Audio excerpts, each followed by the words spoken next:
alaykum obunachilar. Hozir mahsulotlarimizni arzon qilishga harakat qilamiz. Mana beton qo'ygimiz razmeri 50 ga 70. Taydagi dumaloq bordurlar, daraxtlar atrofiga.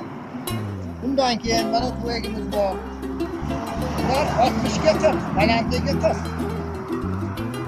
Bakasi yana 60. Hop, endi mana qo'ylarimiz bor. Uzunligi 1, balandligi 70, yana 35. Aka, mana bu nima? Bu landshaftda garoshka deydi. Landshaft qaytik gullarga shuni qo'yishadi. Yo'lka. Bunisi-chi? Bunisi oq rangda, yarri. Ketmon ranglarda. Bu har xil qo'ylarimiz bor. To'mna seri oq. Keyin mana ularda ketmon qilganmiz. Sepilgan. Bundan keyin mana daroshkalar bor. Daroshkalarni ham atrofiga mana bunaqa bordurlarni qo'yib mayitlariga gazonda eksaga juda chiroyli chiqadi. Hovlilarga, gulzorlarning ichiga mana bunaqa daroshkalarimiz bor. Qo'y deymiz buni. Har xil holatda qo'ysiz bo'ladi. Qishaytirib, aylantirib. Hop, mana yana bitta qo'ygimiz. Razmerlari 50-50-50.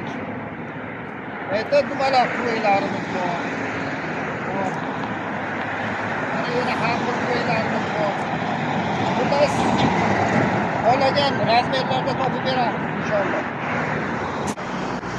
Katta mana ruschatkalarimiz bor, har xil turda. Mana bu bordurlarimiz ham bor. Asta har xil ranglarda chiqarib beraveramiz.